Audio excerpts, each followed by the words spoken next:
2-3 महिन्यापासून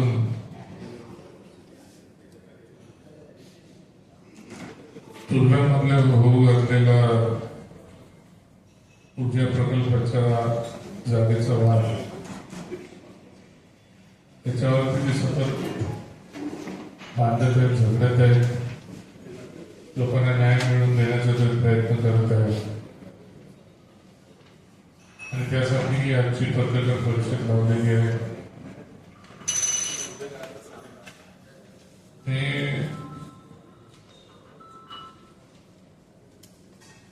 कुलकर्णी साहेबांनाच आणि आमचे जिल्हा प्रमुख डॉक्टर भोईर साहेब आणि या सर्व गोष्टी आम्ही बोलायच्या अगोदर या सर्व गोष्टीचे काय प्रॉब्लेम्स आहेत, त्याच्याबद्दल काय गोष्टी आहेत, या सर्व गोष्टीचं कथन सुरेश कुलकर्णी साहेब करतील. मी त्यांना माहिती देतो, ते तुमच्याशी संवाद साधतो. सर्वप्रथम मी सगळ्या पत्रकारांचं मनापासून स्वागत करतो. गेल्या 13-14 वर्षापासून हा डम्पिंग चालू आहे. पूर्वी कोपरखेरला हा डम्पिंग होता. कोपरखेरला बंद केले, त्या ठिकाणी माणसं राहत होते, त्या ठिकाणी बंद करून या क्वारीमध्ये आणले. क्वारीमध्ये आणले, जेव्हा क्वारीत आले त्यावेळेस आम्ही सांगितले, तेव्हा क्वारी चालू झालं, त्या ठिकाणी डम्पिंगचं काम चालू झालं. तेव्हाही आम्ही विरोध केले की बाबा तिथून तुम्ही काढले, इथं कोटला बाहेरचा आपला वस्ती लोकवस्तीमध्ये चालले आहे. गेल्या 14 वर्षापासून मी पाठपुरावा करत असतो. हे पत्रकारांना पण माहिती आहे. प्रत्येक वेळेस मी डम्पिंगला लिहिलेलं आहे. त्या ठिकाणी एवढी घाण वास येते की आज पावसाळ्यात तुम्ही बघितलं तर आज परिस्थिती काय विकट आहे बघा. ही बारीक किडे उरतात त्या ठिकाणी की भर वस्तीमध्ये. हा वेस्ट टू एनर्जी प्लांटला आम्हाला विरोध नाही, पण ते लोक वस्तीपासून थोडं लांब पाहिजे. शासनात जागा आहे ना त्या ठिकाणी, शुल्क जागा आहे. 25 एकर जर जागा घेतली असते की आज मी गेल्या 10 वर्षापासून पाठपुरावा करतो, तुम्ही पर्याय जागा संपणार आहे, त्या ठिकाणी घ्या जागा की अजून महापालिका काही बघत नाही. आदरणीय नार्वेकर साहेब होते, आयुक्त कलेक्टर होते, त्या ठिकाणी आमचे आदरणीय मुख्यमंत्री एकनाथजी शिंदे साहेब होते. त्यावेळेस 3 मीटिंग लावले, ते पाठपुरावा केले, त्या ठिकाणी शासनाने जागा घ्यायचं ठरलं, पण त्या ठिकाणी नार्वेकर साहेबांचा बदली झाला. तेव्हापासून मी त्यांच्या पाठपुरावा करतो की त्या ठिकाणी जागा आहे आपल्याकडे. 387 गट नंबर आहे, त्या ठिकाणी आपल्याला जागा आहे. फक्त 25 एकर जर जागा घेतली, हा प्लांट तिकडे बसू शकतो. प्लांटला आम्हाला कोणाची विरोध नाही, पण ते लोकवस्तीमध्येच का पाहिजे. आज जेवढे परिस्थिती बिकट आहे त्या ठिकाणी, आज तुम्ही बघितलात, मी सकाळपासून त्या डम्पिंग ग्राउंडमध्ये बारीक किडे येतात. रात्री महिला स्वयंपाक बनवतात, त्या स्वयंपाकावर येऊन बसतात किडे, बारीक किडे. आज एवढे परिस्थिती आहेत. हजारो लोकांना त्या ठिकाणी टीबीची बिमारी झाली, हजारो लोकांना दम्याची बिमारी झाली. परत एक मोठा प्रोजेक्ट आणणार आहे त्या ठिकाणी, ते कॅन्सरचे एक आमच्या बोगंडीवर आणून ठेवणार आहे. काय गरज आहे. आज जर ते प्रत्येक, तुम्हाला पत्रकाराला पण सांगा मी, जेवढे आमचे नेते असतील, पलीकडचे नेते असतील, आज त्या डम्पिंग मध्ये प्रत्येक वेळेस पाणी केलं असताना आज ही परिस्थिती निर्माण झाली नसते. तिथं काय होतंय, प्रोसेसिंग होते, एक प्लांट पडलेलं आहे, ते 100% कचरा लँडफिल साईडला जाते आणि महापालिका ओरडते. त्या ठिकाणी बोंबलून सांगते महासभेकरत दादा, त्या ठिकाणी 100% प्रोसेसिंग होते, फक्त 5% कचरा लँडफिल साईडला जाते. जर 5% कचरा जर लँडफिल साईडला गेले असतं तर आज तुमचे 8 डोंगर उभे राहिले असते का आज. पण त्या ठिकाणी मला एकच म्हणायचं की ते 8 डोंगरे का उभा राहिले की त्या ठिकाणी कुठलंच प्रोसेसिंग होत नाही.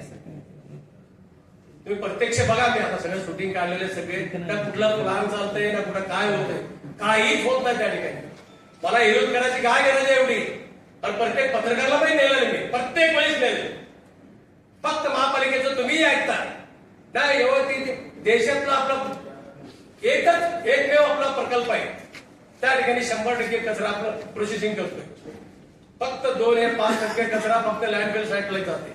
जर 5% लँडफिल साईडला गेला असतं तर आज 10 डोंगर उभा राहिले असते का, नसते उभा राहिले. महापालिका कशाच्या कुणाच्या देशात घालते पैसे. की काही लोकांना असं गैरसमज आहे की सुरेश कुलकर्णीची कॉन्ट्रॅक्ट आहे, काय बोंबला सुटलेत आधी कशा करता येईल की महापालिकेला तुम्ही जबाब विचारू शकत नाही? त्या लोकांना किती लोकांना ते 1 ते 1.5 लाख लोक असतील, हजारो लोकांना त्या ठिकाणी दम्याची बिमारी, टीव्हीची बिमारी झाली आणि तुम्ही देशाचे पण फसवणूक करताय, बक्षीस घेताय. आज नवी मुंबई 3ऱ्या क्रमांकावर आहे आपला. त्या ठिकाणी ते आले, फक्त तुम्ही त्या दिवशी गाडीचे कचरा येणारे गाड्या सगळे बंद करताय. महापालिका गाड्या बंद करून फक्त इथं प्रोसिजन करतात, फक्त 1-2-4 गाड्या असतात. आज मी काय पत्रकारांना दाखवलं, पण कालच दाखवलं. काय होतंय? कुठलंही प्रोसिजन होत नाही, काही होत नाही. फक्त आणतात कचरा, इथं टाकतात, इथून उचलून डम्पिंग आणायची, कचरा टाकायची. 250-300 गाड्या येतात. आज जरी प्रोसेस झालं असतं, आम्हाला एवढं ओरडायची गरज नव्हते. एवढी डोंगर 100 एकर डम्पे लँडफिल साईड तयार झाले नसते. प्रत्येक सभागृहात त्यावेळेस येतात, एकच बोलतात की आमची 90% प्रोसेस होतात, 10% कचरा फक्त लँडफिल साईडला जातात. आज जर 10% लँडफिल साईडला गेले असतं तर आज एवढा कचरा डोंगर 10 डोंगर उभा राहिले नसते.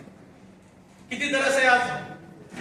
आज एवढे त्रास आहे. ते दम्याची बिमारी, टीव्हीची बिमारी, आज परत एक मुसीबत आणतात. वेस्ट टू एनर्जी प्रकल्प आणतात. कशा करता पाहिजे? कुणाचा हात आहे इथं?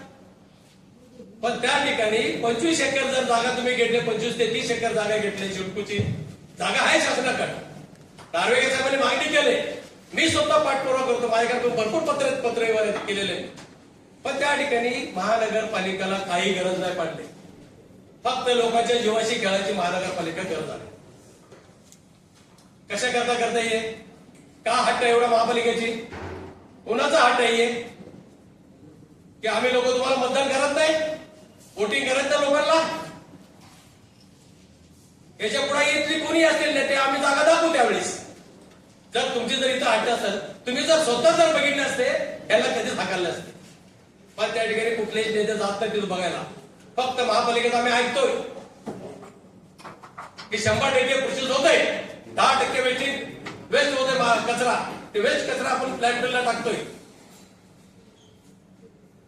काय आमच्याकडून पण चुका आहे? आम्ही तिथपर्यंत त्या डम्पिंग पर्यंत अजून कोणी पोहोचलेलं नाही. एनर्जी प्रकल्पाच्या अनुषंगातून या ठिकाणी ही पत्रकार परिषद असताना त्या ठिकाणी तिथले स्थानिक नगरसेवक ज्येष्ठ आमचे नेते कुलकर्णी साहेब यांनी तिथली संपूर्ण पार्श्वभूमी काय आहे आणि आताची परिस्थिती काय आपल्याला कथन केलेली आहे. वास्तविक पाहता गेले 3 महिन्यापासून हा प्रश्न जास्त त्या ठिकाणी जेव्हा वेस्ट टू एनर्जीचा त्या ठिकाणी मागणी होऊ घातलेली आहे, त्या अनुषंगातून त्या ठिकाणी हा 3 महिने प्रश्न फार मोठ्या प्रमाणात आलेला आहे. कारण वेस्ट टू एनर्जी हे प्लांट आणि त्या प्लांट पासून होणारे मानवी जीवनावर दुष्परिणाम नेमके काय याची कुठलीही कल्पना इथल्या स्थानिक जनतेला नाही. फॉरेन सिटी आणि आपला देश याच्यामध्ये फार मोठा फरक आहे. प्लांटला विरोध नाही, त्यांनी मगाशी सांगितलं की कुठल्याही प्रकारच्या प्रकल्पाला विरोध नाही, पण तो प्रकल्प कुठे असावा आणि नेमकं त्यापासून लोकवस्ती किती दूर असावी याला काहीतरी मर्यादा आहे. आणि त्या अनुषंगातून वर्षानुवर्ष या ठिकाणी जर तिथले संपूर्ण जनजीवन विस्कळीत होत असेल, एक मरण यातना सहन करावा अशा प्रकारचं जर आरोग्याच्या दृष्टीने यातना ते सहन करत असतील तर निश्चितच त्यांची मागणी ही रास्त आहे.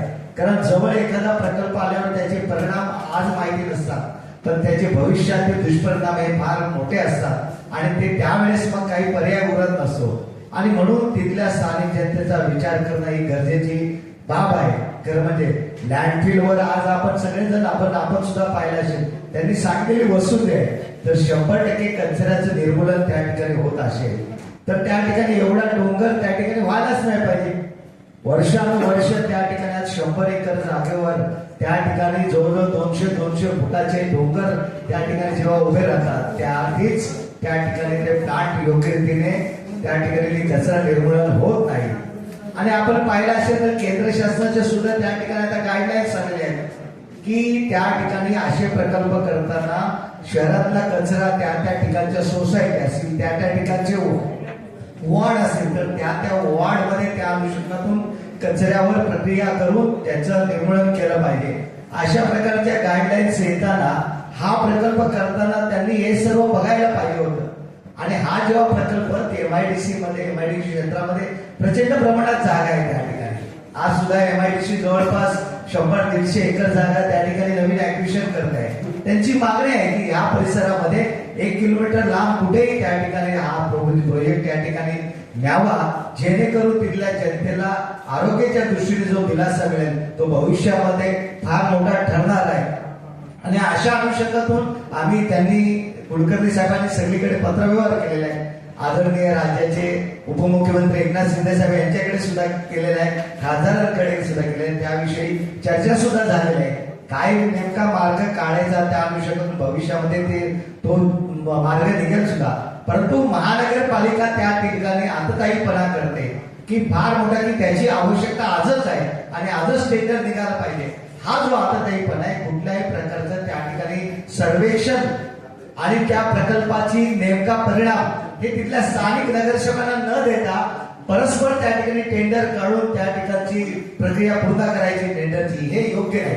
तिथल्या जनतेला विश्वासात घेणं गरजेचं आहे, तिथल्या लोकप्रतिनिधींना विश्वासात घेणं गरजेचं आहे आणि त्यांना पटवून द्यायला पाहिजे की बाबा याच्यापासून काय नेमका परिणाम आहे की नाही.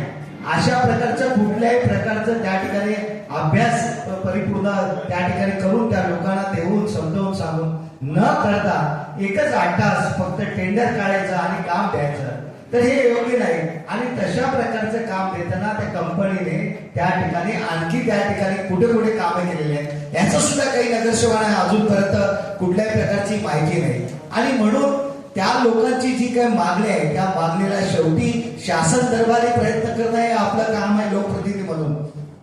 परंतु महानगरपालिकेचा किंवा कुठल्या तरी नेत्याचा जर या ठिकाणी 8 तास असेल तर त्या ठिकाणी न्यायालयीन लढाई सुद्धा लढायची तयारी या ठिकाणी कुलकर्णी साहेब आम्ही त्यांच्या सोबत आहोत सर्वजण, त्यामुळे ती नक्कीच लढली जाईल. आणि परंतु आमची प्रशासनाला इथल्या नवी महानगरपालिकेच्या प्रशासनाला विनंती आहे की आपण कुठल्याही प्रकारे आतताईपणा करू नका. त्या ठिकाणी पूर्णपणे तिथले स्थानिक लोकप्रतिनिधी आणि तिथली जनता यांना पुरेपूर त्याची माहिती देऊन नेमकं चांगलं काय वाईट काय त्यातनं निष्पन्न होणार आहे किंवा पर्याय जर त्या ठिकाणी उपलब्ध असताना महानगरपालिका नेमकी काय प्रयत्न करते ही सर्व पूर्णपणे माहिती देईपर्यंत त्या ठिकाणी त्या प्रकल्पाच्या अनुषंगातून कुठल्याही प्रकारचं कामकाज किंवा वर्क ऑर्डर त्या ठिकाणी कार्यादेश देऊ नये अशा प्रकारच्या पत्रकार परिषदेच्या माध्यमातून आम्ही त्यांना प्रशासनाला सूचित करू इच्छितो. आणि